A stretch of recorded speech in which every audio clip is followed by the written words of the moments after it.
Peru's top prosecutor's office said it has launched an inquiry into new President Dina Boluarte and members of her cabinet to investigate allegations of genocide after violent clashes that have seen at least 40 killed and hundreds injured since early December. The new government, however, won a vote of confidence in Congress by a wide margin on Tuesday evening. A loss would have triggered a cabinet reshuffle and the resignation of Prime Minister Alberto Otarola. The inquiry comes after 17 civilians were killed in the country's southern Puno region on Monday, the most lethal day of protests since former President Pedro Castillo was ousted and detained last month. The violence continued on Tuesday with a police officer dying after his car was torched. The Attorney General's office on Tuesday said it was investigating Boluarte, Otarola, Defense Minister Jorge Chavez and Interior Minister Victor Rojas on charges of genocide, qualified homicide and serious injuries. Human rights groups have accused authorities of using firearms on protesters and dropping smoke bombs from helicopters.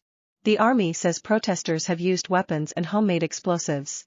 The Attorney General's office also said it would investigate former Prime Minister Pedro Angulo and former Interior Minister Cesar Cervantes, both of whom served under Boluarte for just a few weeks, for their involvement in handling the protests. The president's and ministers' offices did not immediately respond to requests for comment. The ouster of Castillo, which came after he illegally attempted to dissolve Congress, has ignited a wave of protests across the country. Protesters are demanding the resignation of Boluarte, the dissolution of Congress, changes to the Constitution and Castillo's release. The vote of confidence, a constitutional requirement after a new prime minister takes office, passed with 73 votes in favor, 43 against and 6 abstentions. Otarola has blamed organized attackers financed by dark money for those killed on Monday. Another 68 civilians and 75 police officers were reported injured. Otarola also announced a 3-day overnight curfew in Puno, aimed at quelling the violence.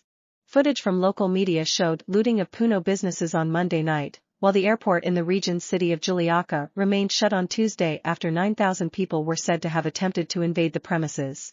Peru's Ombudsman office on Tuesday urged peaceful protests as well as for prosecutors to fully investigate the deaths. The office noted the extreme violence of the policeman's death, claiming he was tortured before he died.